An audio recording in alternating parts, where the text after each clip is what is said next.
Okay, ladies and gentlemen, here we are at the final, culminating, and most important panel of the day. This panel was specifically designed for Roger Carson's whole of government requirement. I get a little check mark from Roger if he's still in the room. All right, he's back there someplace. As I discussed earlier this morning in my talk, one of the most obvious imbalances in today's national security portfolio is the non-military agencies and the requirement for achieving a more holistic, whole-of-government approach to things. As noted by the Project on National Security Reform in its latest seminal report, quote, "The U.S. position of world leadership, our country's prosperity and priceless freedoms, and the safety of our people are challenged not only by a profusion of new and unpredictable threats, but by now the undeniable fact that our national security system is increasingly misaligned with a rapidly changing global security environment." And that report goes on to propose a number of process and structural reforms, some of which are already taking place at the NSC, to alleviate the dysfunctional character of our organizational architecture. I concur with that report's conclusions that we simply have not kept up with the character and style of scope of change in the world today, despite many, many changes that have gone on since the Cold War, which we've yet to admit is more than 18 years over. We have responded incrementally, not systematically. We've responded with ad hoc and sequential rather than integrated and thoughtful responses. So today's panel is going to solve all those problems. Janine's going to do it in 20 minutes. Dr. Janine Davidson is our paper presenter. She's going to lead off. She's a former OSD policy official in stability operations, currently teaches at one of my alma maters, George Mason University, also been affiliated with the Brookings Institution, and someday perhaps with the government again. We're very glad to have her here with us today. She'll lead off, then we'll have Thomas Schweich presentation, and then we'll end up with Ralph Peters, who, of course, needs no introduction. Janine, the floor is yours.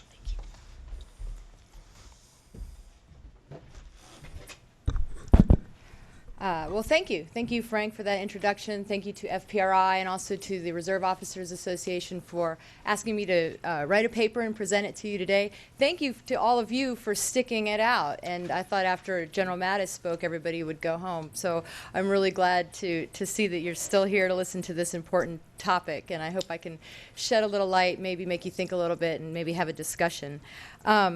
Also, thank you to Ralph and Tom for grading my homework. As a professor, I know what a drag that is, so I'm looking forward to your comments. And also, I'd like to I share Mike O'Hanlon's thank you to the men and women in uniform. They have absolutely done a remarkable job in the last few years. They are learning in the field. They are learning organizationally, and I think we should give some credit where credit's due. But I would also like to add to that and say thank you to the civilians who are operating side by side with those military folks in the field. We don't often get that part out. It sort of reminds me of the Ginger Rogers and Fred Astaire thing, you know, where they say that Ginger Rogers did everything Fred Astaire did, only backwards and in high heels. Think about deploying to the field the way some of these civilians do, without the kind of support that the military has, right? Without health care, without the life insurance that the military has, without logistics support, and most of all, I would say, without the understanding and the appreciation from the American people that the military gets today. We have come a long way since Vietnam. We really revere our troops, and it's time, I think, we started revering our civilians as well, especially given the topic of this talk, which is how we can get more of them out there to do the work in the field. So let's talk about making government work in an interagency, whole-of-government approach to Roger.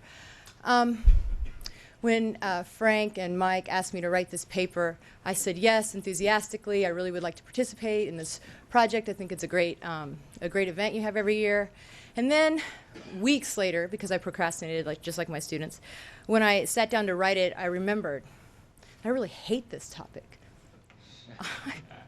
You know, I spent 2 years in the Pentagon. I've been looking at this stuff for 5 years, and I'm exhausted by this topic. I mean, we have a lot of studies about how to reorganize the government and how to get it right. Well, just everything that Frank just said, you know, this system was built in 1947. It was a Cold War force, and, you know, it's time we upgraded it. It's just sort of out of fashion. It's not modern anymore.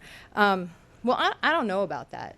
I mean, it sort of presupposes that it's the architecture and the structure that is the most important thing. And what I kind of think is that kind of what General Mattis was talking about.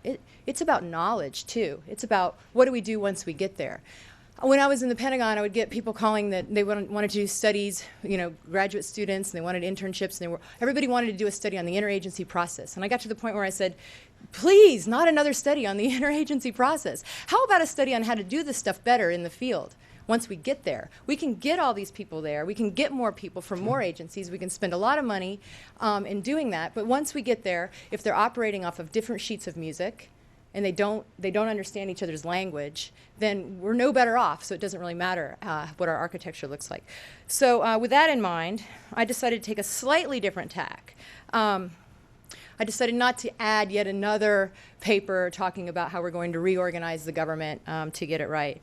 I'd like instead to offer a few concrete, pragmatic steps, what we can do to get things right now for the current fights we're in, and then just a more pragmatic approach.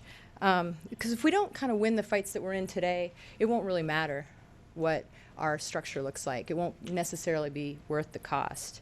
So what I'd like to do is talk about, well, my paper talks about 5 sort of uncomfortable truths and realities, 5 things that we can build on, lots of things that actually have been done already, 5 things that have been done that we might want to reconsider, and then some other sort of smart ideas. I'm not going to go through all 5 because I only have 20 minutes, and you can read my paper once it finally comes out. So I'll just go through some of the highlights.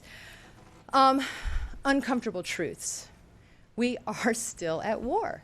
Despite the fact that we think that it's going to be quick, and we keep thinking every year that it's going to be quick, it's not. We're still in Iraq. It's going to take a hard, long slog just to get out of there. And we're still in Afghanistan, and things aren't going well. And oh, by the way, we just bequeathed a really bad economic problem to the next administration. And that's not so good either.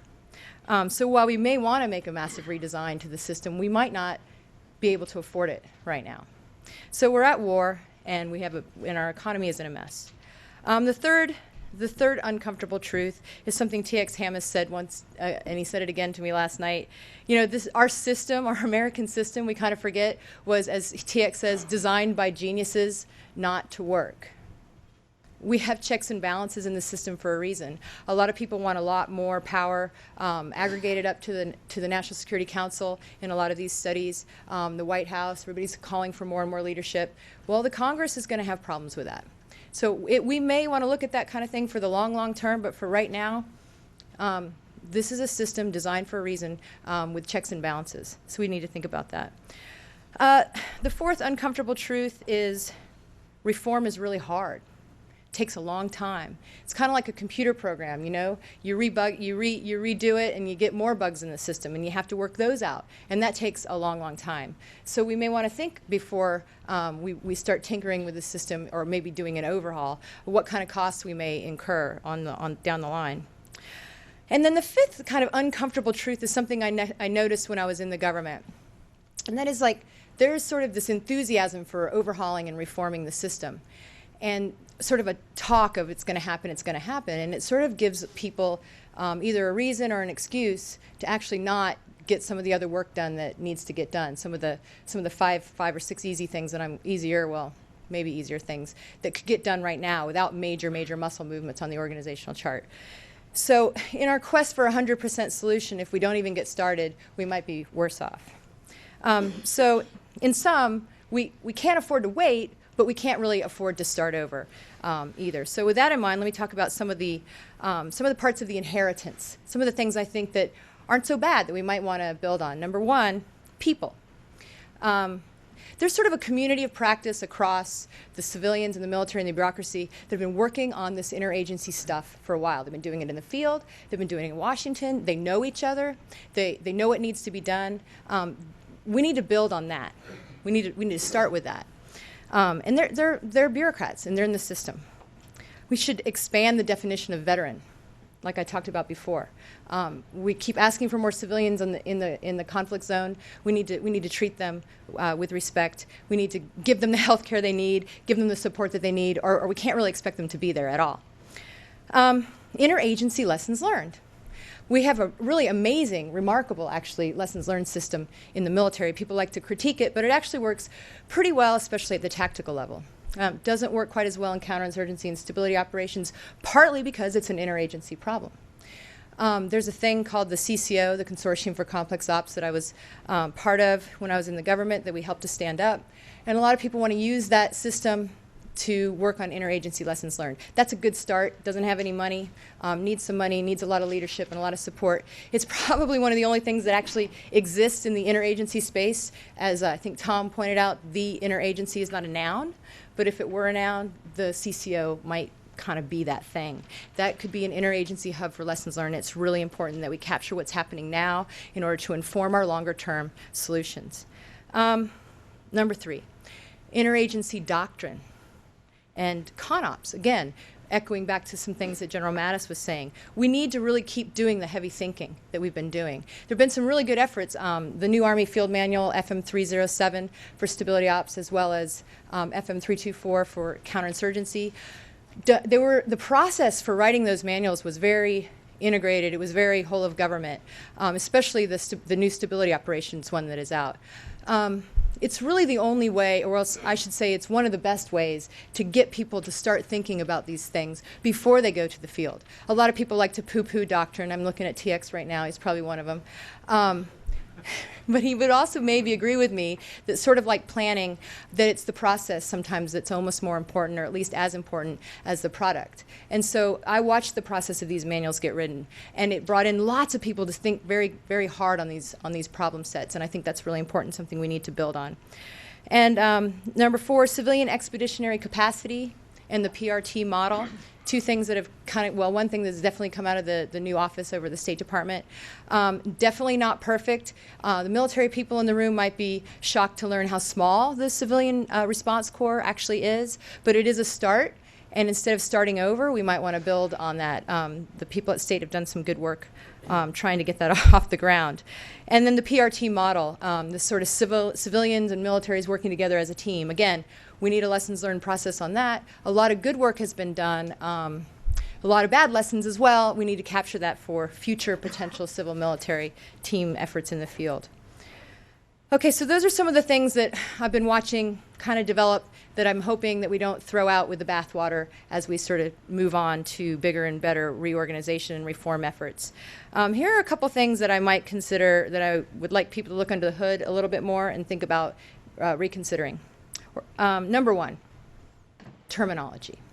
Again, we have to do the heavy thinking on doctrine and education, and if we keep using terms like shaping, we may say shaping in the military, the State Department may say diplomacy, the economic development folks may say that's development, or pre-conflict. Some other people might call it pre-conflict. People argue about all of that. The development folks don't like their work being termed pre-conflict. Even more toxic in this community is the term irregular warfare. I wish General Mattis had stayed, because that term, despite the fact that we want a whole of government effort, and he did also say that we will not be doing these operations without coalition partners, unfortunately the word itself is incredibly toxic to our partners. So we need to find a way around that, or we need to get rid of the word, frankly. People think words don't matter, but they really do. We would have events like this if we called it irregular warfare. All the people that we needed to be coordinating our efforts with literally won't show up. So how are you going to do that heavy thinking if they won't even come to the table? And so why is it so toxic to our civilian counterparts? Well, if you're a diplomat and now shaping and pre-conflict and all these other kinds of things have been recrafted under this sort of irregular warfare umbrella, it doesn't really help your relationship building with your allies, to be conducting irregular warfare in their country. So, I mean, it sounds like a little thing, but I think we really need to think a little bit harder about how we're going to get around that obstacle. Number 2, SCRS, the State Department's Coordinator for Reconstruction and Stabilization, the new office over at the State Department. Definitely, the stand-up of that office reflects a great need. A need to coordinate across agencies for these complex contingencies. Unfortunately, there's some design flaws in the system. Number 1 would be that the agency in which it sits sort of has its own antibodies out against that particular office. And then the other sort of design flaw is that it doesn't really have the authority or any resources to compel participation by the other agencies. So we need to relook at the way in which that office is crafted in order to make it work. There are other people that are a lot more positive about it, and there are a lot of people that are a lot more negative about it. I'm open to being convinced that we can make the experiment work. And then the third one is SERP. Now, I know that the Commander's Emergency Response Program, which are the funds that commanders on the ground get to help with like quick reaction projects in the field, it's very popular, born out of the idea that money is ammunition, and that's true. An economic development expert might say, yeah, because it can be spent in really dangerous ways. If you spend money in the field and you empower the wrong actor in a village or in a province, you're going to create more conflict. So now you have a hole in your bucket.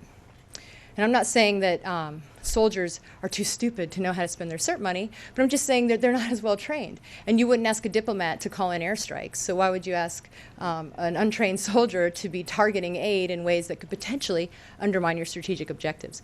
At the very minimum, we might want to consider giving the USAID experts on the ground at least the same amount of money that the soldiers have, and the same amount of authorities. Now, I think there's been some progress in that area, but you still hear complaints from some of the civilians in the field that they don't have the authorities and the money to do even what the soldiers are doing in what they would consider their lane.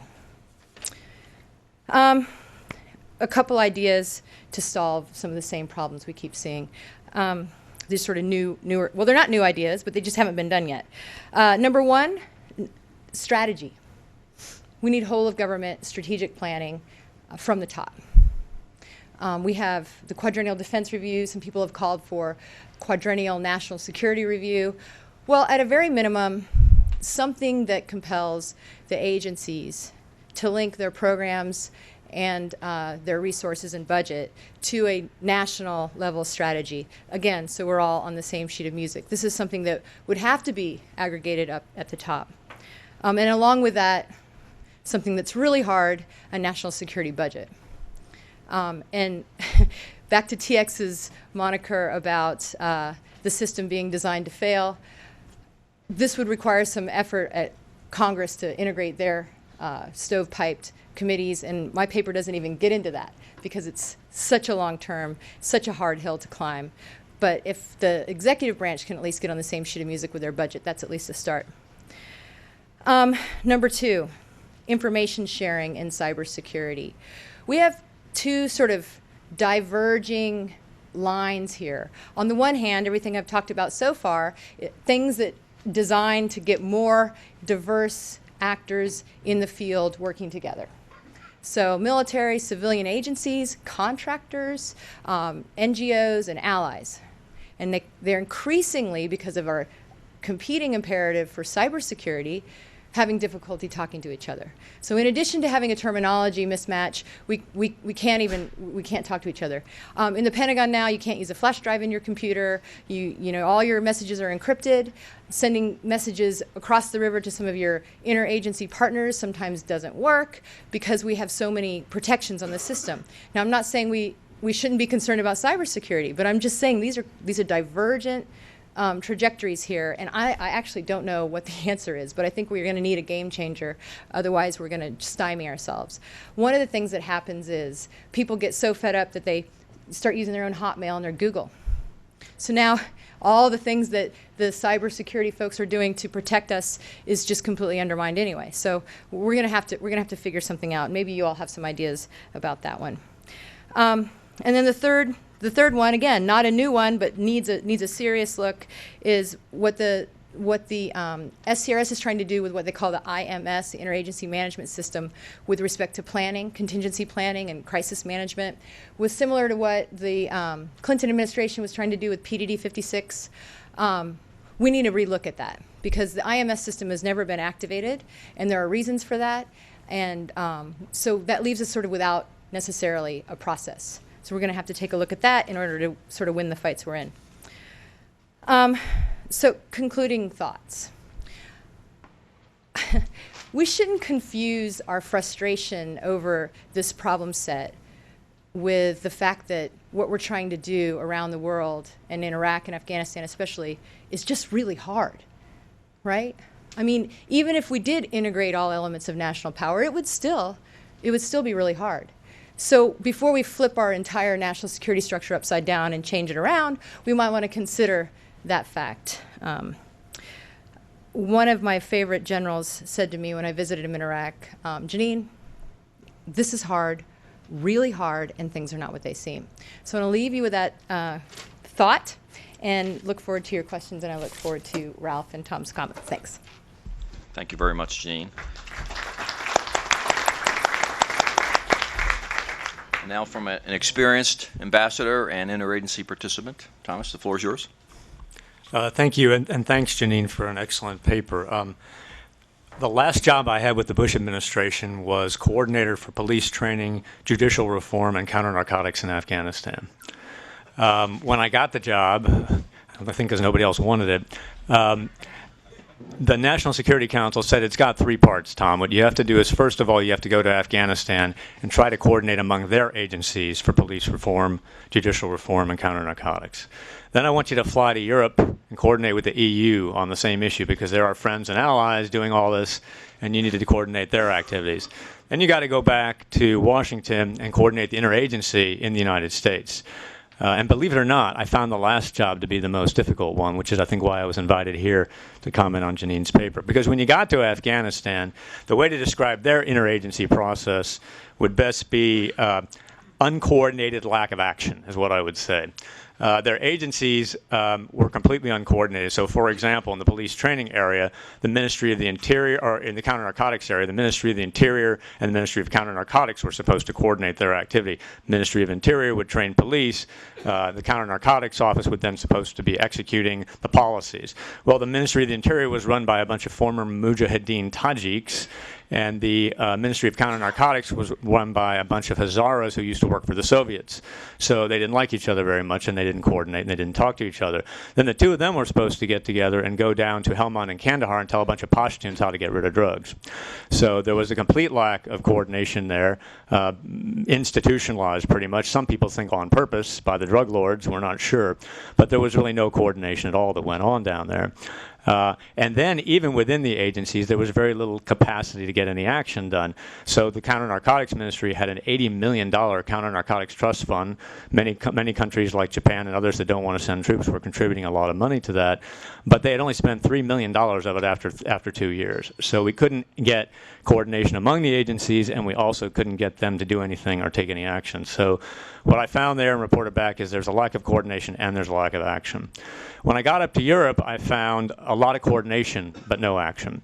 So I traveled on my first trip, and I was meeting with some EU people. They had a lunch for me, and a very, very respected and very intelligent and bright EU police training expert. And I had with me, by the way, a colonel from the Joint Staff, because I was green at this. I'm a Missouri trial lawyer, political appointee, no background in any of this. They gave me a good, solid Marine colonel who was at my side. And she says to me, Tom, the problem with police training is that there's no comprehensive approach that has enough granularity for effective mainstreaming to prevent the stovepiping. I'm like, so I look at the colonel, I say, what the hell does that mean? And he says, that means they want to tell us how to spend our money. I went, oh, okay, I got it. So the Europeans are very good at coordinating. There's the Policy Action Group, the Joint Coordination and Monitoring Board, and sort of helping to tell everybody how to run anything. But we found a lot of trouble getting them actually to act, to do something, and to get their police training mission out there, to get it operational, to get it out to the provinces, to actually get it to work. So I came back and I said, well, the Afghans, they're not very good at coordination and they're not very good at doing anything. The Europeans are pretty good at coordination, but they don't do anything. And then I had to work with the U.S. Interagency, and that was actually the most difficult process of all, because what I found is you had action without coordination. And that was probably the most difficult part of all. And so when I got the job, I'm looking into, for example, prosecutor training. I found out we had 3 separate sets of curriculum for prosecutor training, one being done by DOD, one by AID, and one by state. They were not consistent with each other. I was paying for 2 of them. I don't even know who was paying for the third one. This was the kind of lack of coordination that was going on among the agencies in Afghanistan. We had another situation where we were trying to build courthouses, and we had one agency who was providing all this computerized equipment, and another agency that decided that they could delay providing electricity to those buildings during this time. So there was all this equipment sitting around, but there's no electricity. And the Afghans, you know, they're very noble and good people. They try to keep their sense of humor about them. I had an Afghan judge come up to me who had gotten to know the culture of the United States like we try to get to know theirs, and he said, "Tom, how many Afghans does it take to screw in a light bulb?" And I was kind of taken aback by the question. I said, "Well, I don't know." He goes, "Well, neither do we." So it sort of highlighted the problems they were experiencing with our coordination among the interagency. There was more serious issues, for example, on the question of whether to eradicate the opium crop in Helmand province. Interagency decisions had been taken to actually do it in certain of the wealthier parts of the country where it wouldn't be alienating poor farmers. Well, we got down there with the eradication force, and there were flyers coming out of ISAF saying ISAF does not destroy poppies. So you actually had one group of people coming in to destroy them, and another group of people saying we don't destroy them. So it became very serious and a very major problem. So I agree with Janine 100% if you read her paper, which is really excellent, that we need to focus as the new administration gets started, not only on reviewing policy, but also on reviewing process and improving the process. And that might actually even be easier than changing the policy. There have been 3 extensive bottoms-up policy reviews on Afghanistan in 2008. There was the Afghan study group that General Jones led. There was the Atlantic Council study group. Oxfam had a very comprehensive policy study. But almost nobody is looking at the process, which, as Janine says, might be a little easier to reform than the substance. So I concur with her idea that that needs to be done. I also agree with her when she says in her paper that major reorganizations are very difficult. And the idea of sort of completely rebuilding government and how it functions is not a realistic objective, especially when you're fighting 2 wars and you don't have time to wait for things to work. So she's looked at some very specific areas where that improvement can be made, and I think she's right in many areas. I'll cover a couple of the ones she says and then make a couple of other suggestions as well. First of all, she didn't mention it just now, but there's a good section in her paper about the NSC. The NSC has the coordinating role among the interagency, but as she points out, the way it was formed and staffed, it wasn't really designed for coordinating major roles all at once.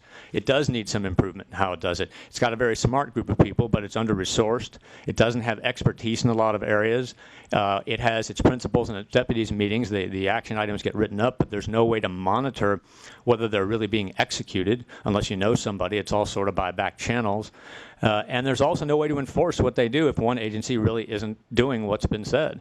And as those of you who read my op-eds of late know, I've been somewhat harsh on DOD in that respect for not executing decisions that are made at the interagency that they don't agree with, which I'll go into in a minute a little more. Another thing that Janine says is about SCRS. That was supposed to be the State Department's solution to interagency coordination. She's absolutely right that it's been very slow getting off the ground, and this is a place where I think the State Department does have to take some responsibility. You were very nice, Janine, in making a brief allusion to the fact that there's a little infighting going on there, but they appointed somebody of ambassadorial rank to coordinate all this, gave him basically no staff and no money, and said, now everybody else in state and elsewhere, give them your staff and your money. Well, it's very hard to get people to do that. I was at INL. We were before I was a coordinator, and we had a $3 billion budget in State Department money. That's a lot. That's the biggest line item in the State Department's budget. Well, no one from INL wanted to give SCRS money and people. We have our own programs, and so there's a lot of infighting that's going on there. Janine suggested maybe the best way to get that organization operating is to move it out of the State Department, and I don't disagree with it if Secretary Clinton can't exercise enough muscle to get it working right. The other agencies are not going to respect it if there's no respect within its own agency. She also makes a brief allusion to the fact that maybe they could move SCRS to the White House and have it be part of the NSC, which might solve both problems in terms of getting NSC more expertise, more funding, more capability to monitor, improve its operations, and get more interagency respect. And I think that's an idea that does definitely need to be looked into, as she suggests in her paper. But there's some other issues I wanted to mention that are touched on by Janine, but I think could be expanded a little bit. First of all, funding. She's absolutely right when she points out that there's a 50-to-1 ratio of people in Defense Department to State Department funding. And therefore, in order to get the State Department capable of doing things that it should be doing, rather than having non-experts, as you referred to, using CERT money and the like, there's going to have to be some parity in the funding and in the staffing. And I think that Secretary Clinton has said she wants to do that, and I think it's going to be essential if state and other agencies, AID, DOJ, are to take their role in this stabilization effort in these countries. So that's clearly got to happen. But there's also a question of where the money comes from. A lot of the money that goes to the State Department, even when they do get money, comes from supplementals that come from DOD, and then DOD sends the money over to the State Department.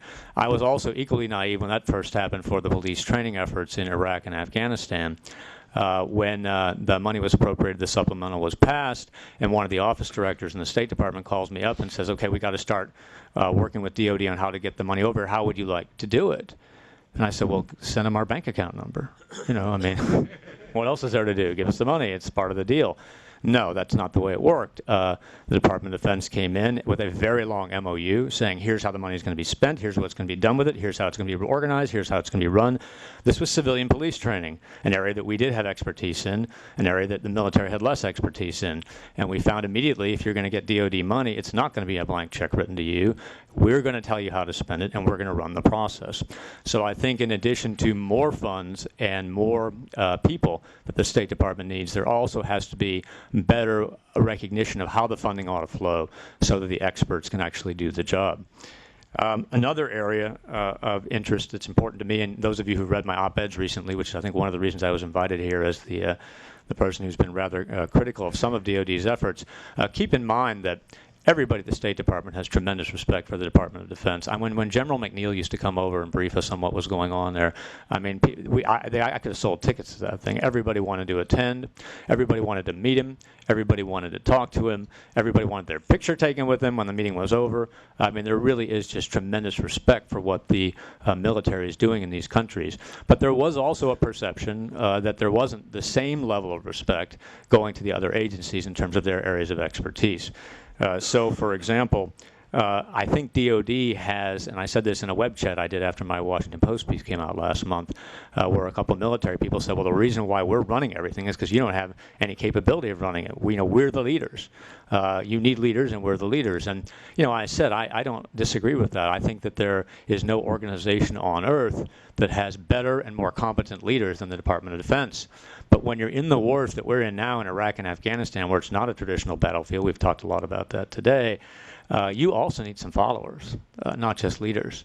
You need to recognize the police, civilian police training expertise of some of the people in the State Department. You need to recognize the rule of law expertise at the Department of Justice. I got a frantic email just 2 weeks ago from one of the senior rule of law advisors in Iraq, said the Department of Defense has taken over the entire court building system there, and we're rebuilding Saddam's courts. He was very alarmed. He lists 20 things, 20 of them, that are going on now that he says is going to create a judicial system that looks more like what Saddam had than any sort of a traditional democracy. So I believe that DOD does have the best leaders, but I think that there are other very good leaders in areas that are outside of DOD's expertise, which is what I've been writing about lately, and that DOD also needs some good followers who are willing to enable the experts in the civilian area to do their jobs, because you can't build a courthouse in Iraq or Afghanistan without some military support. Not military direction, not military leadership, but military support. And that is something that I did find to some extent lacking during my time in Afghanistan and my time at INL. There also is the issue of the tours, the length of the tours. We found that we frequently were dealing with multiple leaders on the military side to coordinate with within the space of a year. Sometimes the tours were only 6 months, sometimes they were 2 years, but within the tour they changed people around. So we had, for example, an idea to arm Afghan auxiliary police 2 years ago that was proposed. It was not reviewed favorably by the Department of Justice or Department of State.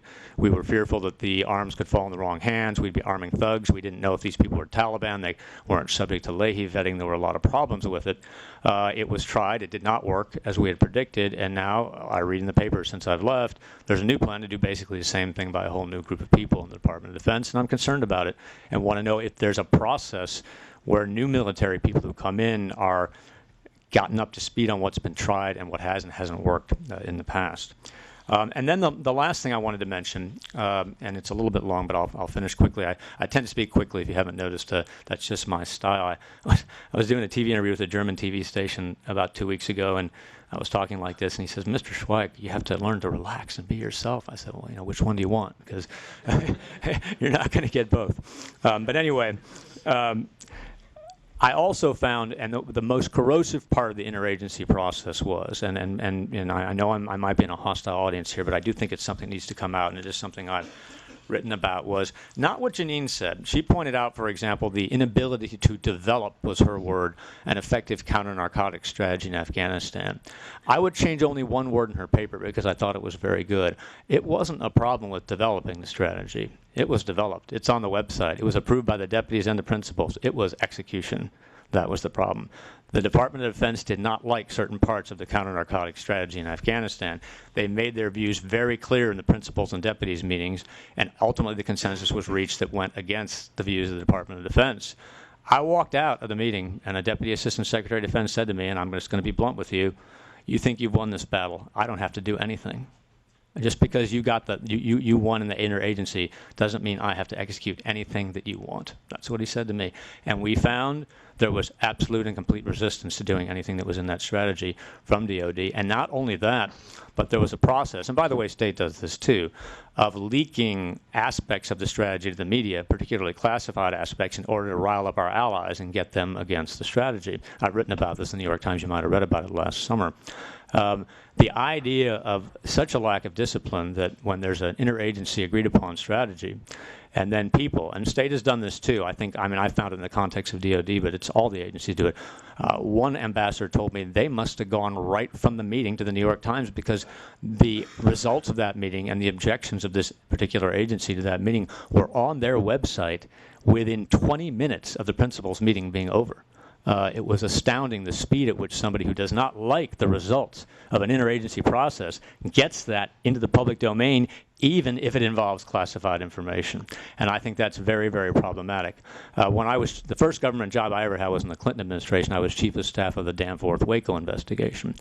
And one of the things that they tried to get Jack Danforth to do is have a co-special counsel. First thing he says, "No, I'm the leader. I'm going to run the show, and I'm going to run it with moral authority." Lesson one, have one leader of the process. Number two is a no-leak policy. I'm not going to be Ken Starr with little bits and pieces leaking out and new issues popping up and a $50 million 5-year investigation. We're going to stick to our mandate and a one-strike-and-you're-out policy about leaks to the media. One strike and you're fired, and we'll investigate it. There were no leaks. The investigation ended in 14 months. It cost a fraction of previous ones, and it answered the 5 questions. And that raises a related point, which is clear leadership of the interagency effort. The Obama administration has appointed a tremendous cast of heavyweights for Afghanistan and Pakistan, but it's very unclear who's running the show. You have a special envoy for the Middle East, but a special representative for Afghanistan and Pakistan. I'm a special representative for UNODC in Mexico right now. Special representative has a very specific set of meanings, and in the context of the United States, from what I understand, they don't think that means that Holbrooke reports to the Secretary of State. Yet I doubt he's going to be able to give direction to Secretary Gates. It's unclear what General Jones's role in all of this is, since he's supposed to actually be the coordinator of this activity. And of course, Vice President Joe Biden was the first person to go there. The result is when the first leak came out 2 weeks ago that maybe Obama would not support President Karzai. This actually was announced to the world through a leak. No one knew where the leak came from, which locus of power made this leak. There was no way to trace it down. The Karzai government went crazy. And from what I understand, all the interagency that's not sure who's really running Afghanistan now also went crazy. So I think that part of the interagency process, if it's going to be successful, is, it kind of reminds me, the State Department's approach to it is like, if you've seen those old Judy Garland, Mickey Rooney movies, whenever there's a problem, the answer is, well, let's have a show. The State Department seems to think whenever there's a serious policy issue like the disintegration of Afghanistan, well, let's have an envoy. That seems to be their answer to it. And the fact of the matter is, in my mind, that undercuts the authority of the ambassadors in the country. It makes it unclear what the role of the Secretary of State or the Secretary of Defense is, and particularly the National Security Advisor. And I don't think it solves the problem. So I think while President Obama is reviewing policy and appointing heavyweights, I agree 100% with what Janine says. There needs to be a very, very streamlined, quick, and structured effort to streamline the interagency process, to make it clear who's running the show, to prevent leaks, and have a clear line of authority and recourse if somebody is not actually executing. The final piece of that, of course, is if you stop leaking, the media gets mad, and then all your sources get mad at you. And one thing I also noticed that I thought undercut our activity, and both DOD and state were guilty of this when I was in the Bush administration, is you leak the good stuff, and then you stick to a bunch of bland, inane, and often inaccurate talking points when you talk on the record. It's totally counterproductive. I watched DOD go around on a series of press interviews, and also congressional committees are subject to this as well, and basically claim the Afghan National Army is doing great. And then there were leaks out, we only have 2 out of 97 units ready to go, and then GAO comes out with a report that it's not ready at all, and yet everybody just stuck to the talking points. And we did the same at state. We'd be given these very uninformative and boring and sometimes highly oversimplified, I won't say inaccurate, but highly oversimplified set of talking points that just frustrates the media, frustrates Congress, and then puts that pressure on everybody to leak the truth. So I think that one other aspect that's not discussed in Janine's paper that would improve the situation is a strong no-leak policy combined with empowering intelligent, competent people who know the issues to go out there and tell everybody the truth. Here's what's happening. Here's what's going on. You can't leak classified information, but there's so much information that people don't know. For example, in my own area of the drug trade, there's an incredible amount of misinformation about the narcotic situation, about how all these poor farmers are growing poppy when in fact there's 2 UN reports that show poppy farmers are the wealthiest people in Afghanistan. All these ideas that eradication will drive people in the hands of the Taliban when in fact the only provinces that don't have any poppy are the ones that did have an eradication program. And just simple, objectively verifiable facts that we're not allowed to talk about. So I think I agree with Janine 100% that the interagency process needs to be improved, that focus on policy alone is not going to solve the problems, that it can be done in a narrow and streamlined way with some of the suggestions I've made, and that if we devote as much attention to improving the process over the next few weeks, we're going to get a much better result over the next 4 years. Thank you. And thank you, Thomas. Batting cleanup will be Ralph Peters. Inviting me to participate in an event such as this is kind of like taking an alcoholic date to a party. You just cross your fingers and hope for the best. So before I start ranting, I must comment that Doc Davidson's paper, I found it earnest, useful, learned, and of very high quality. But my mission on the panel is not to heap praise upon it, so rather I'll pick on the things I found lacking or wrong. And that had to do with its fundamental premises, as manifested by various citations, the import of which is utterly false. And interagency, man, it's great to talk about the interagency. We have less intellectual integrity about these issues than Bernie Madoff had financial integrity. We do not examine the fundamental premises, and we go around spouting all sorts of cliches that sound awfully good. And I will get to a few of those specifically in the near future. Now, interagency. Let's get together. Let's train each other. Let's learn how to do it. Earlier this week, I spoke to the new class at Fort Leavenworth, the new CNGSC class, Commander General Staff College. And the faculty out there, the administration, the chain of command, has been begging the other departments to send their people to learn how to do strategic planning. Now, strategic planning is something that takes a career to learn, but we can give you some of the rudiments. It's not for a weekend pickup team. And they want them to come. They want state to come and Treasury. Hey, send some guys from the Department of Agriculture. We'll take them all.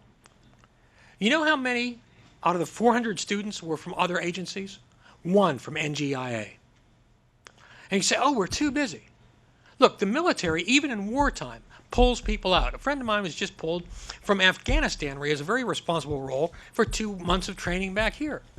You train, you learn. You can't, just because you've got a degree from Yale or Princeton or Harvard or Stanford, it's not going to make you a strategic genius. Please see Mr. Wolfowitz on that one.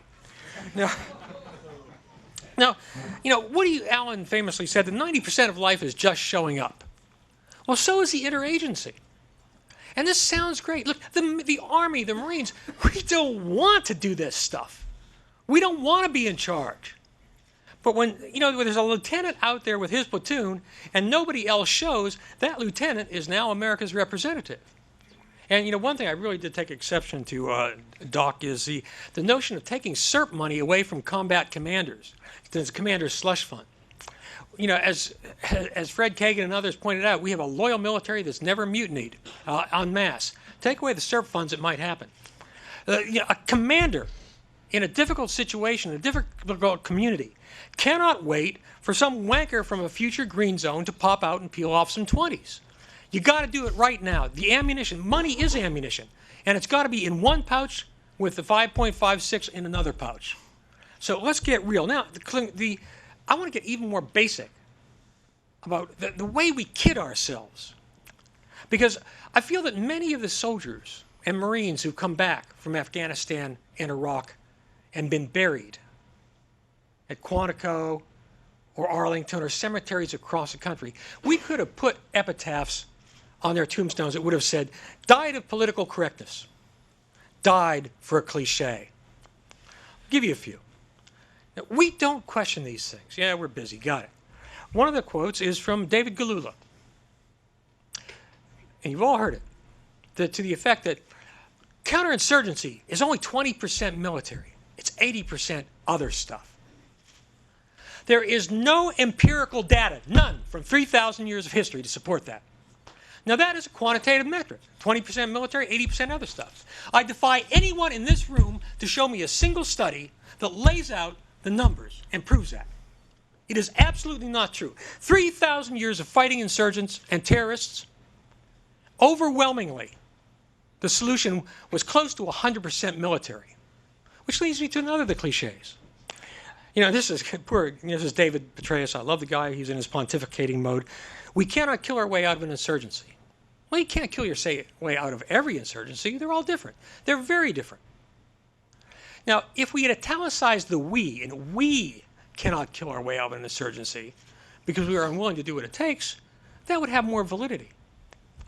But there are hardcore enemies, especially in wars, conflicts, where the ignition or the accelerator is faith or ethnicity, where you do have to kill people. When Galula was writing about specific 20th century insurgencies, ideologically based, look, nobody is born a Maoist in Malaya or elsewhere. They become one that can be unpersuaded. No, being a Maoist is not good. But you cannot change your birthright. Kurd can't become an Arab. A Shia is unlikely to become a Sunni. A Sunni is unlikely to apply for membership in the Jewish community. And Jews are probably not going to become Chaldean Christians. We are dealing now not with ideologies. The age of ideology is over. It's dead. Finished. Get it out of your systems. Or else go talk to Hugo Chavez. But operatively, in our conflicts, these easy, relatively speaking, insurgencies, ideological insurgencies, are done. We're now fighting people, the hardcore believers, who have retreated to or defaulted to their fundamental identities. Now, other kind of cliches. Now, this is from the counterinsurgency manual. The quote is, sometimes the best weapons do not shoot. It only says sometimes because the Marines intervened in the writing. General Mattis, as a matter of fact, and his guys. It originally said the best weapons do not shoot. Well, okay, if somebody's coming at you to kill you with a knife or a gun, try throwing a bag of rice at them. I mean, this is just nonsense. There are certainly times when money will get you farther, but you better accept the time, there are times you've got to fight. Another quote, the military's supporting role in COIN. If the military has a supporting role in COIN, it is the role of a deep, firm foundation without which everything collapses. Now, the test is simple. Imagine extracting different components from Iraq. Pull out state. Does the effort collapse? No. Pull out DEA. Does it collapse? No. Pull out Treasury. Does it collapse? No. You got problems. Pull out the military from Iraq or Afghanistan and see what works. Now, I'm not arguing the military could or should do everything, but for God's sakes, let's get our vanity out of this. My agency's got to play too, and recognize what works. And also, as far as the military having resources, I'll submit to you that the most successful occupations in American history were military run. Lucius D. Clay, not Chip Bolin, not, God help us, anybody else from state. They were back writing their cables, doing what state does. State exists for specific purposes. It does not exist to control battlefields, just as the U.S. military does not exist to control our diplomatic relations with Russia or France or Eritrea, for God's sakes. So just question these things. Again, take that one thing, the idea that it's only 20% military, 80% other stuff. Show me the numbers. Show me the data. It doesn't exist. So what else do we need? Now, Tom talked about some important issues. We need a clear chain of command. It doesn't always have to be a military chain of command, but there needs to be a grown-up needs to be in charge. I mean, look what happened in the Bremer Shina back in Iraq, when there was just utter confusion and Bremer trying to control what was still a war zone. I mean, absolutely disastrous. Now, Tommy Franks in his war was disastrous too. I'm not just blaming state. But if you're going to cite the example of David Petraeus and Ryan Crocker getting along, let me tell you, don't institutionalize something that worked because of a wonderful personal relationship. Those guys were the best tag team in modern U.S. history. But normally, somebody's got to be in charge. Now, what's our number one problem in Afghanistan, Iraq, everywhere else, as far as I'm concerned, on the practical level? Vague goals. What's the mission? We're sending 30,000 more troops to Afghanistan. Great, all for it. Let's win. What are they going to do? What is the result? What do we hope to achieve? You know, it's amazing. Our approach to economic crisis is to throw $1.5 trillion at it. Our approach to a military crisis, throw more troops at it, 30,000 more troops. We just, more resources, please. Well, maybe we should stop and get a strategy. And strategy is hard, and I want interagency participation. But you want to write strategy, you got to pay your dues and learn how to do it. It is very, very hard. Now, another problem, and Doc Davidson's paper raises this. You can order the military to go. Who else can you order? Now, my personal solution would be in time of war, national crisis, mobilize the entire federal workforce, submit them to something similar to the USCMJ, and we'll let them know in advance too. But of course, that's not going to happen because Washington doesn't want to serve. Washington wants to talk. Now, a big problem. All of this is predicated on the idea that whenever the United States or our interests are attacked and we respond and hammer the suckers, we've got to rebuild their country. Who says? Now, just as another intellectual exercise, suppose after 9/11, we go into Afghanistan, hammered al-Qaeda, hammered the Taliban, knocked off whoever we could have, tore a board, could have been better, but just suppose we had left right after that. And of course, the response is, but we'd have to go back. Okay, 7, 8, 10 years, we'll go back. But wouldn't it have been possibly cheaper in lives, ours and Afghan lives, and more effective if we got back to the idea of the punitive expedition? Call it something else. Call it something politically correct. Oh, and by the way, we're doing them. Read about it in the next issue of Armed Forces Journal. But we're doing punitive expeditions, the old kind the Marines used to do, and others. But we're doing with Predator drones and airstrikes, special ops on a small scale. We are not obligated to rehabilitate those who try to kill us or who kill us. So this idea, now we obviously will be doing some nation building or whatever the term of the moment is in the future. But when we trap ourselves by making a mantra of all this or a cult, what it means is we're going to do it again whether we need to or not. Build the apparatus, and by God, nation building will come. Because the bureaucracy will create the need. So let's ask the fundamental questions, for God's sakes. Just a few more quick points. Again, integrated planning. I love the idea. But the interagency is like herding cats. And when you come to the table, you can't just come with a set of emotional beliefs and prejudices. You've got to come with skills, abilities. What is, strategic planning? You can't just wave your hand over the map and say, well, we're going to go to rescue Azerbaijan. Well, how do you get there? How do you supply it? I mean, look at the utter bollocks. The United States is now the prisoner of Pakistan because we stayed in Afghanistan. Look at the supply routes. The recent attacks on the supply routes through the Khyber. That was the Pakistani military and the ISI telling us, get India under control. You think those attacks would have had that success rate, or the raids in Peshawar, without local blessing? So at any rate, this is, obviously I've been very critical, but I want to stress this is a very, very good Washington paper. But it needs to look at the fundamental premises, as we all do. It's a valuable paper. It's a good paper. It has many good insights and many good observations. But just as you get those Lockheed Martin commercials, I love you. There's one word, how. Well, the one word is why. And Lockheed Martin, I loved them. I miss the old commercials. Lockheed Martin, we never forget who we're working for. You bet they didn't, and it wasn't you, Colonel, and it wasn't the American taxpayer. So I had to get something about a Lockheed Martin. So at any rate, I think I've really hit the key points I had to, and I'll just leave it at that. Ask the hard questions. When anybody comes up with you with a slogan, don't assume it's grounded in reality. Ask the tough questions, or you kill your Marines and soldiers. Thank you very much, Ralph.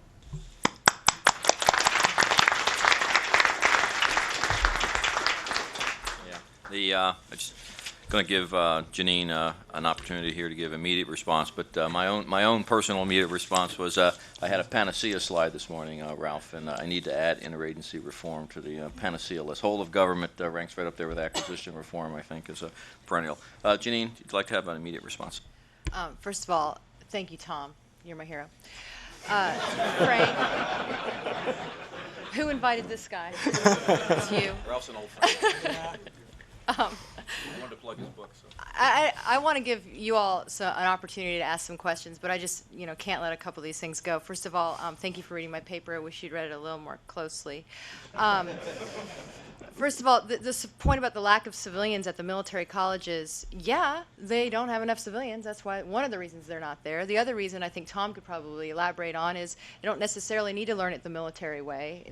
We need integrated training as opposed to, which you can say is a bumper sticker. I'll let you do that, but it is important.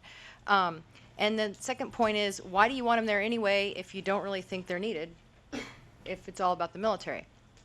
My other point on the SERP wasn't to say that we need to completely take it away from the military if they're the only ones out there. But if you're going to have the military spending that money, then they're going to need the education to do it. And I participated in a couple really great Marine Corps roundtables on economic reconstruction with General John Allen for just that purpose. It was incredibly valuable. At a minimum, what I wrote in my paper was that the civilians that are supposed to be operating alongside those soldiers should at least be given the same amount of money and the same authorities to do what they are ostensibly the experts in doing. So I just had to kind of throw that correction in there. And again, if you don't believe in coin, then what do you need SERP for anyway? And then on the Galula point, my point about Galula was just kind of similar to yours, was that we misinterpret Galula. 80-20 is sort of a bumper sticker, but what the more common misinterpretation of Galula is that people say, Galula says that coin is 80% military activities and 20% political, I'm sorry, 80% political activities and 20% military. He wasn't talking about a division of labor.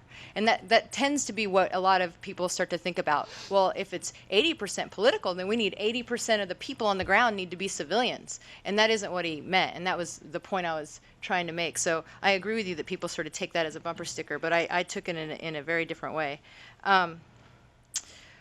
Other than that, I don't really have time for a tutorial on coin, but it's also something that I don't think you really care that much about because it's something that you don't think is that important. And I agree with you also on the importance of the why question.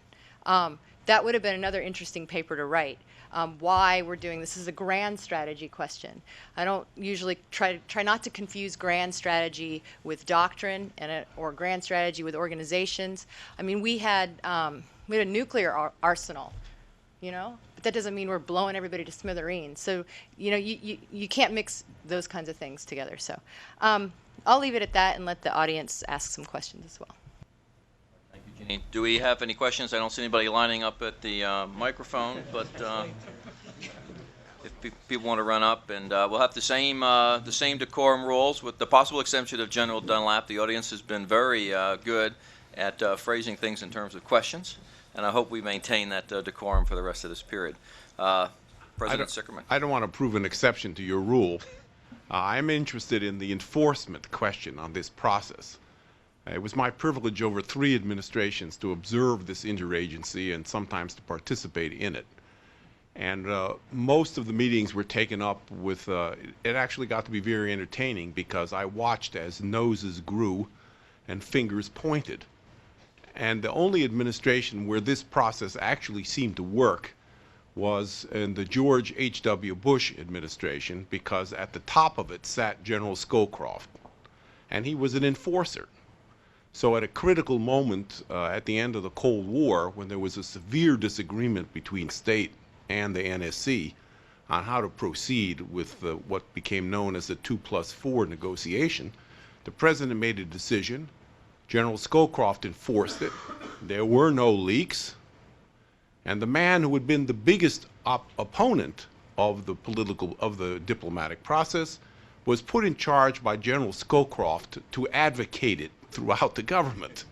So this, to me, it struck me that it's one of those systems that since Reagan's time, that was the only administration that I think where it ever worked, but it was one of those systems that if you didn't have the enforcement part of it, you were wasting your time.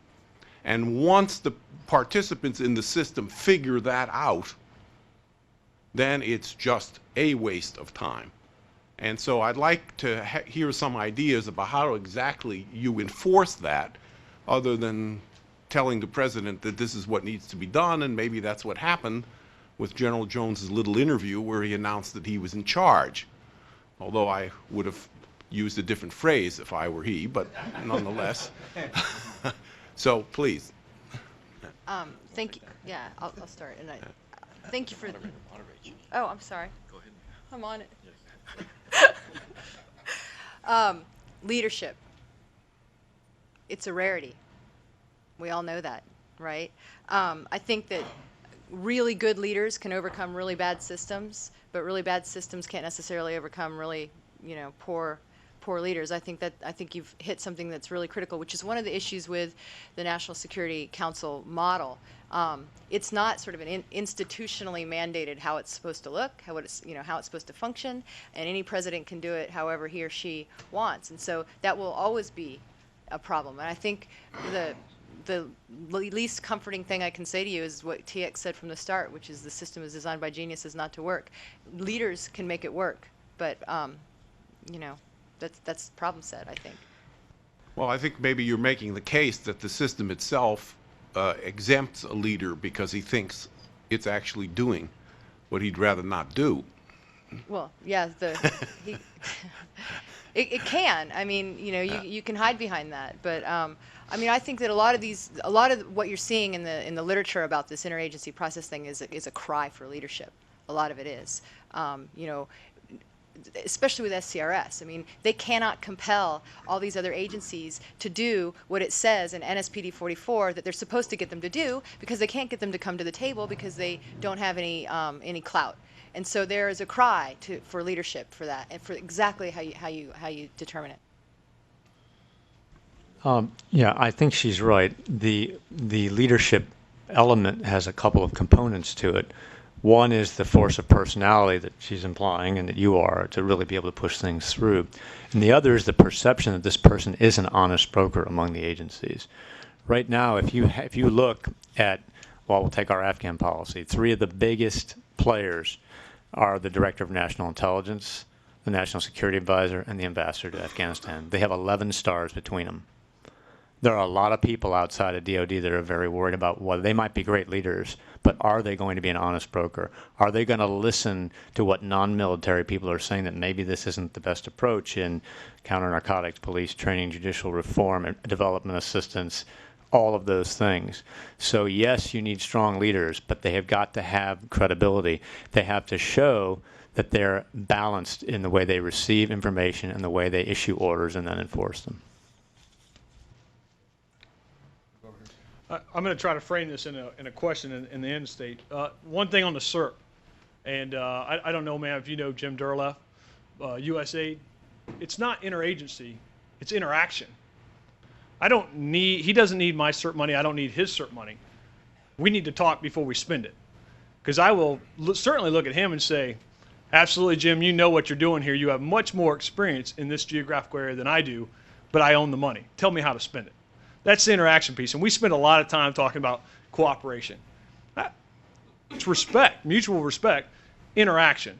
And we talk, and you brought up about 11 stars in Afghanistan right now. We talk about interaction, the inter cooperation between the agencies. The number one problem is who is in charge? Right now, who's in charge of the interaction of all the activities, whether it be intel collection, dissemination, and operations and spending money in Afghanistan? If somebody can tell me that, and I'm relatively naive, all I'm doing is reading what I am. I don't get to talk to any of those three that have the 11 stars to find out, hey, are you in charge? Who's making the decisions here? Is it the combatant commander or is it the ambassador? That's an issue that has come up a couple times in conversations between me and other Marines, is who is in charge? Is it the combatant commander or is it the ambassador? And I ask the panel here because you obviously probably have more expertise in that. Who would you say is the one who gets the final say in interaction between the 11 stars? In the real world, there should be no question about it.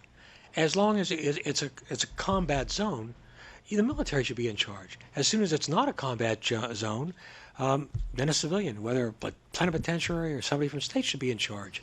But I mean, this is a no-brainer. In American history, we never put civilians in charge of a war zone until now because suddenly everybody wants to do it. The one time we came close was in the Philippines when we sent Taft out. But Taft knew his limits, and he knew what the military could do and what it could not do. And he let the military do what it could do. He didn't expect it to do what it could not do. But he didn't go out immediately, of course. But, there are always exceptions. When you make hard and fast rules, say it should always be this way, you get in trouble. But, when in doubt, if the bullets are flying, the guy with the uniform is in charge. When the bullets stop flying, then he gets out of there, or he is subordinate to state. And by the way, Doc, I do care about COIN. I care about it so much that I want to win. I'll just make one brief comment about that with respect to interaction. You're absolutely right that when there is effective interaction, it's not only good for the United States, but it sends a very important message to our allies who often divide and conquer among U.S. agencies. This happens all the time. When we had some new policies for Afghanistan in place, which some of the Europeans did not agree with, the most effective way to get them on board was to send a military officer, a State Department person, and a USAID person in there. A law enforcement person like me, a development person like Mark Ward of AID, and a one-star Bobby Wilkes. He was one-star at that point. We would go out there, the three of us, and if we came together to Europe and said, this is how we want to do it, they'd fall in line. So it's a very, very important thing, not just for the interagency functioning, but to keep our allies on board. Mr. Moderator, can I?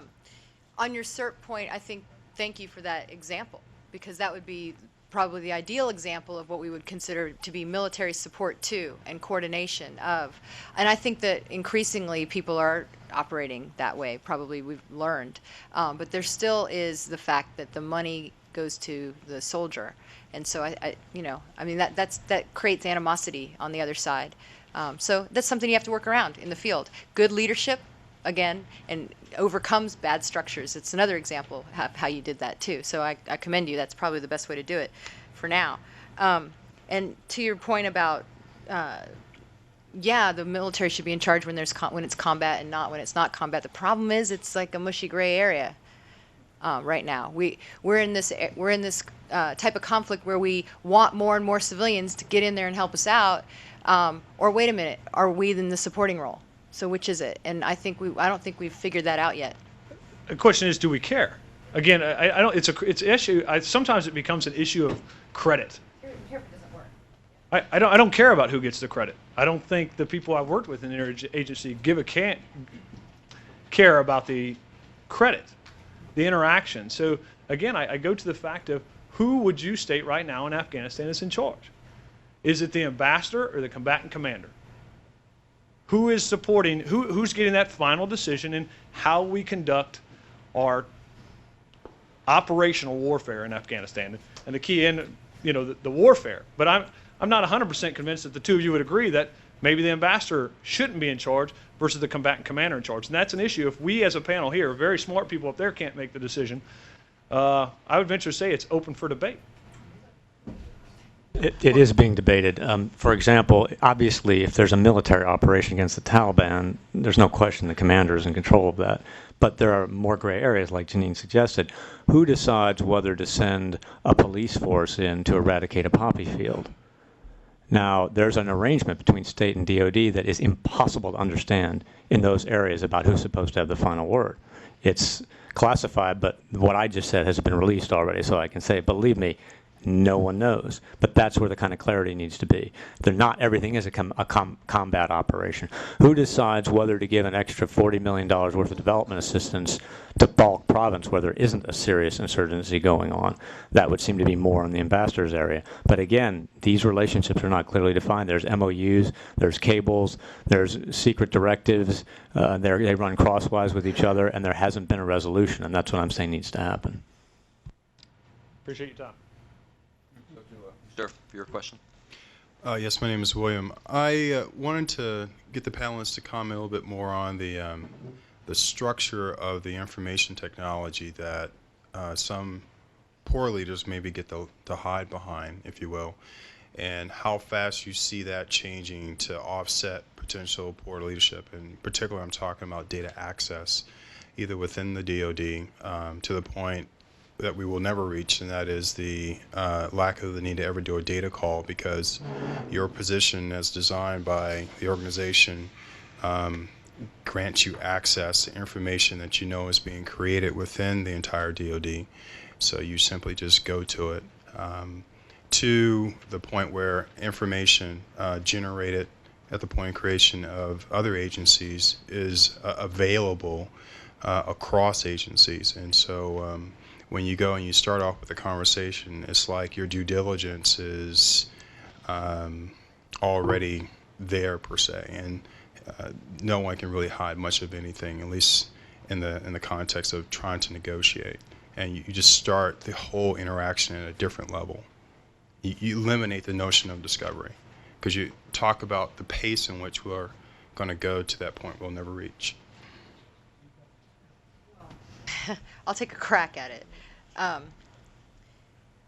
I appreciate your vision, actually. I mean, this sort of perfect knowledge and everybody's off the same sheet of music, is that's kind of what you're getting at, enabled by a network information sharing sort of a process. Is that kind of what you're? Yeah. Well, I actually don't know where that stands. I know there's a lot of people talking about that. But I think we also need to be careful about conflating information with knowledge. You can have a lot of information and still not know what to do with it, right? And also sharing of information with relationships. I think as the gentleman who had the last question just pointed out, how important it is to have the relationships, not just to have shared knowledge. So I think those two things combined, your vision along with his experience, is something worth striving for. I don't have the specific answer to your question in terms of, how far along the so-called interagency has come to get to that point, though. I don't know if you guys. I don't have much to add to that, except to say that I agree that the more information you have, the easier it is to come up with an answer. And I did see situations where different agencies, including my own, would withhold information in order to ambush another agency at a meeting with it, and win the battle. So I agree with you on that there needs to be better information sharing so as to prevent a sort of advocacy process in the interagency, like you do in court, where you want to spring the witness with some piece of evidence at the end. A lot of that goes on in the interagency, and I think you're right. The more we can have standardized information sharing processes, the less that sort of dueling will go on. Mr. Walling, get the next to last question, because I've saved the last question for myself. Thank you. Okay, I'm Carl Walling from the Naval War College. This is the first one of these events I've been to. I have an observation and then a question. The first is about something that's been said a number of times, that our system was designed to fail. That's not true. Montesquieu, one of the great philosophers of the separation of powers, suggested that the point of separating powers was to not to prevent action, but to ensure that when the government acted, it did not upset the balance of power amongst the different components, so that you could preserve your freedom. And I think that distinction is something we should keep in mind. It was not to produce bad government, but free government. The question I have arises from the fact that I just finished grading a whole bunch of final exams for my students on what's wrong with the interagency process and the transition from war to peace, and what would you do to fix it. And I read all their papers, and many of them said the same things that you were saying. The bad papers were in the cliche realm that Ralph Peters talked about. The better ones were from people who'd actually been on the ground in a variety of places. But the most common answer I heard is, we really need, and I hate to use the term, just as we have a joint war college, we need an interagency college, because it's not enough to go to Harvard and Yale. These problems really are difficult. You really do need to look back at past wars where you were making that transition, and the mistakes people were made, and what the fundamental questions are. So I raised that question, assuming that General Mattis is correct, and that we will be involved in future messy wars, because what I'm talking about is not an immediate solution, but if you integrate services, you build those relationships. What about some kind of a real educational project so that the agencies learn how to work with each other in the military? If I can add this, I'm going to add my question to Professor Walling so it was related. There are proposals in at least 2 commissions for a national security cadre that gives people exposure and experiences in multiple agencies. I see a few people in the audience who I know who have worked in at least more than one branch, but I've spent 32 years in the Department of Defense, so I'm probably one of those stovepipes that wouldn't be very successful in the future, unfortunately. But I also want to pick up on Ralph's points on education. In Janine's paper, I noticed some what I thought was inconsistent comments about people bringing different perspectives, divergent perspectives, but we want to increase the likelihood that they are able to view the problem in similar ways and operate as an integrated team. And I do want people to operate as an integrated team, but since they're coming with different skill sets, different experiences, and different perspectives, I don't know if I want them to see the problem in similar ways. I want the divergence. So how do I balance that? How do we get an education system that isn't necessarily taking an interagency and shoving them over at National Defense University and having them read Jomini and Clausewitz and learning my language, my terminology that I'm comfortable with, icons, rituals, and histories that I'm familiar with, and shove my terminology down the interagency community's throat. Thank you. That last point you made is exactly the conundrum. We want different skill sets. We don't want dramatically divergent cultures and viewing of the problem. When I say the problem, I'm talking about sort of the macro problem. I mean, you do have stories of different agencies thinking that their actual mission on the ground is different, and that's different than having a different way of looking at the tactical problem that they're trying to solve on a day-to-day basis. I don't necessarily know how to completely crack that nut, although I do think that more integrated training and education is important. And when I said integrated training and education, this is what I was alluding to. We have to be careful of having such a beyond Goldwater Nichols approach that we water everything down, right? And so now you don't have any diversity of expertise coming to the table anymore because everybody is the same. If you have so many exchange programs that your Army officer is interchangeable with your USAID officer, then you're probably going to get jacks of all trades and masters of none. So it's definitely the balance that you have to strike. So I agree with you. And on your point about the system being designed to fail, this is tongue in cheek, and actually what TX said was that it's designed not to work. And I think what he means by that, what I would mean by that, is that it's more optimized to work as you discussed with the maintaining of freedom at the domestic level.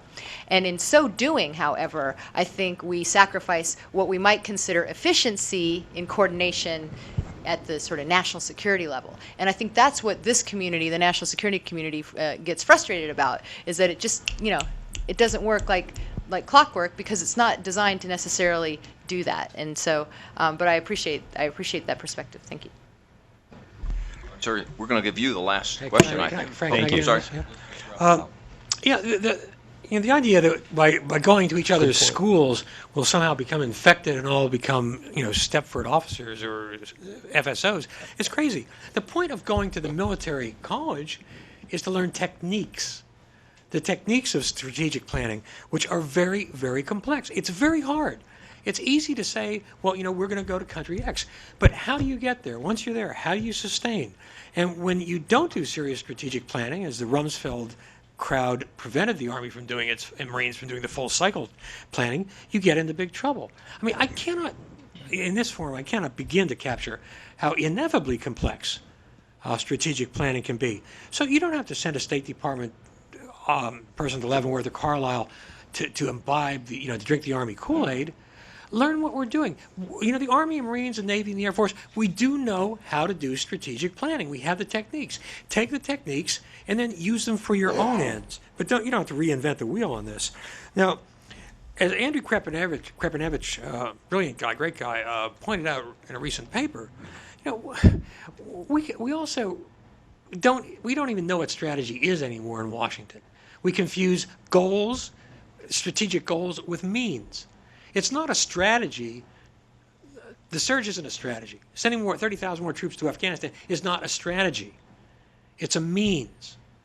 What are the goals? And so it really gets that basic that we can inflate goals and means.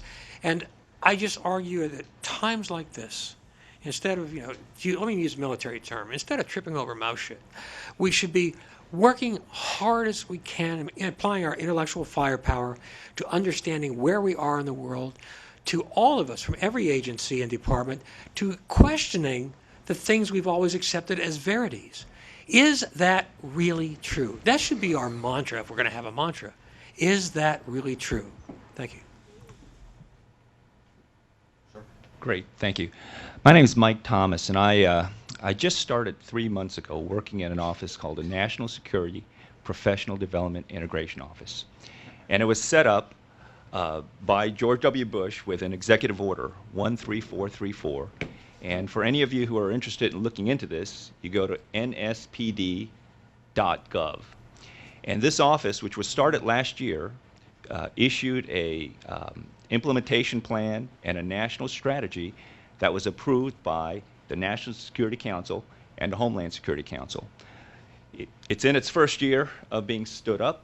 It's in the process of establishing a national education consortia with NDU, Naval Postgraduate School, a variety of other schools like the Maxwell School up in Syracuse. I think there's some desire to work with George Mason and some other universities to form a partnership that can help establish a curriculum for educating, sort of like Goldwater Nichols. And I'm a Navy Reserve 06 officer, so we have a variety of different people in this office who've been kind of cobbled together with DOD as the executive agency. And so we're going to be focusing and developing an education curriculum that would be, again, taught at a variety of colleges around the nation. There's going to be a training curriculum for differentiating that from education, but training, which includes exercises and a variety of different tabletop sort of routines that we'll be developing for professionals, and a path for rotational assignments. And this is all for civilians, and we're developing this cadre of 20,000 national security professionals across 17 federal agencies. We're going to augment that to about 20 federal agencies because the VA and the Department of Commerce were left out of this list for some reason. So the process is already underway. It's being led by a retired Army General, Bill Novice. He was a former Assistant Secretary of the Navy. And there have been already 18,500 positions identified in these 17 federal agencies. And these individuals have been designated, and they've received letters from Steve Hadley last year, designating them as national security professionals. And all of them have gone through the first step in their initial orientation. They had to go through an online training program, and then they've also had what were referred to as town hall orientation sessions. And so there's a curriculum being developed for all of this, and the intent is to do some of the things that have been discussed today. and I understand there's a multitude of perspectives on this thing. We're wrestling with that right now, trying to get our arms around exactly how do you build the 21st century professional in the arena of national security who have very different focuses. We're going to have different community of practices, stabilization, reconstruction, disaster response, as in Katrina type events. And we're working on trying to understand this, working with professionals, and I think we have to spend some time with all of you all to better understand your perspective, to integrate that into this process. So again, I encourage those of you who are interested in learning more about this, our website is at nspd.gov. The program is already underway. And of the 18,500 who have been designated, and these are all high-grade civil servants, 1,500 of them are SES individuals. So Department of Agriculture, HUD, Department of Education. And I'm actually surprised, because I'm new in this office, to hear that people had not heard that this was established last year. Well, it's a little bit, as soon as you said it, I was thinking, Dr. Tom Mankin was in the room earlier, and I know saw drafts of that from Dr. Mankin and the development of that. In 1995, I had recommended that as part of the Roles and Missions Commission. We made this recommendation. I made it again in 2001 in the National Security Commission. So 13 and 14 years down the road into a couple of blue ribbon commissions. I'm glad to see that the government, which is still in the founding fathers, wasn't designed to be real fast, but to get it right, is starting to get it right. Although I share some concerns about the, again, I think Thomas will share this too.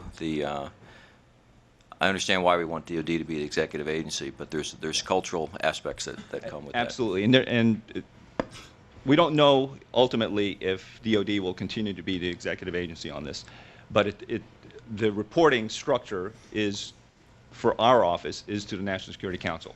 Yeah. And so, which that's is what I where would it recommend. belongs. But someone's got to pay for the Yeah. positions and the lights in the office, the fax machine. And there's a P2T. And so that's how we're Any being set final up. comments on this particular point?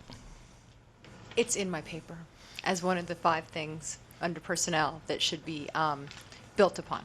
And I know that it's sort of fledgling, because anytime you try to do something in that interagency space, it's really, really hard. So, but yeah, I'm familiar with it, and I wish you luck, because it's going to be pretty hard. Yeah. Okay. Look, we all want the interagency to work, obviously. My point is, let's not pretend it works when it doesn't. All right. I think we're going to wrap up today. I'm Frank? going to. Frank, we have One from the field, one from out there in the virtual final world. comment from General Mick Trainer, Okay. which I think it's appropriate to convey. Yeah. Excellent conference, excellent webcast. I enjoyed watching it from my study while smoking cigars. Bravo, Zulu. He had a little bit of that. Okay, now I'm going to ask you to stay in your seats for just a second or two longer, because I'm going to call up President Sickerman. But as Harvey's coming up, can you please give a round of applause to this wonderful panel?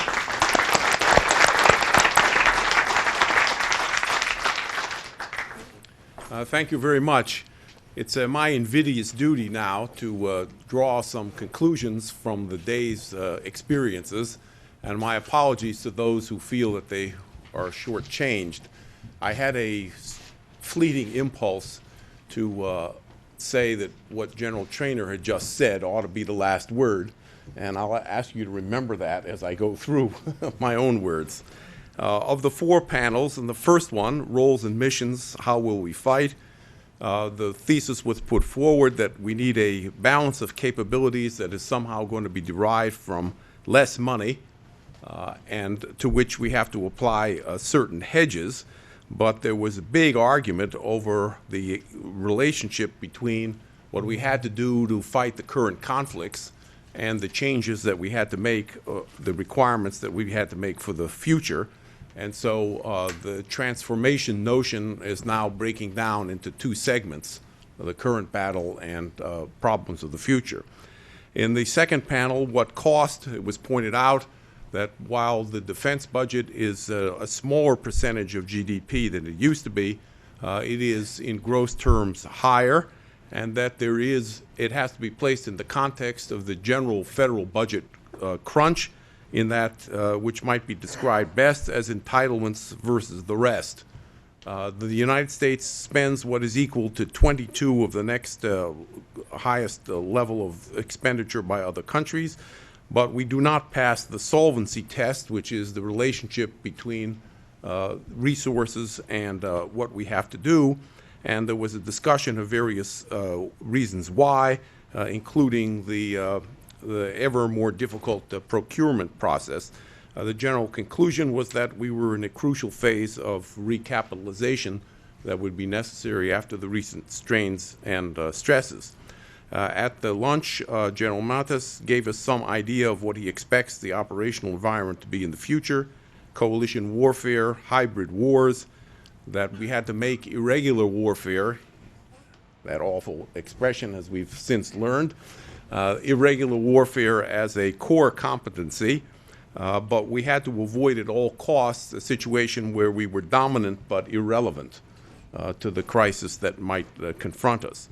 In the third panel, Who Will Fight, it seems that we're in better shape than we thought with respect to the force and our ability to get the right recruits into it and to put the right people in the field.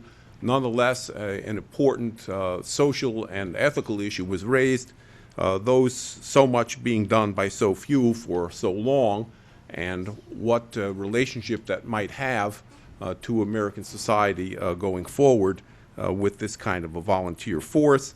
It was pointed out that we don't have the option anymore for expanding this force very rapidly through a draft, and the point was also made that we're not doing enough for those who have been through the latest round of fighting, particularly after they come home. Finally, can you spare a dime, the interagency issue, where we heard a presentation on truths, mainly the difficulties of the current situation, what has been done and done right, the people who were involved, the PRT model, and what needs to be undone, including the confusions over terminology and the relationship, what the coordination is actually supposed to do. I think, if I may say this, that the interagency process emerged from this discussion as an attempt to legislate leadership. And it was very important to note that in the absence of such leadership, what was at best a difficult system becomes rather impossible, so people go around it. But that if this system were to work in future, an important part of it would be to get people with some kind of an integrated background, and we were enlightened to the effect that the federal government is actually trying to do something about that. So let me conclude finally by saying that we certainly did have an integrated background here today, in the sense that we drew all sorts of people from all sorts of places to discover these very important possible showstoppers, and to hope that at least through our deliberations today, we may make a contribution so that the right decisions are taken in a timely fashion. Reference was made to so few doing so much. I think that I want to congratulate again the people who put this together, particularly Mike Noonan, who certainly arranged for all the right people to be here. And I want to conclude by saying that so much has been done for so few, but we don't want it to be for so long. We are adjourned. Thank you.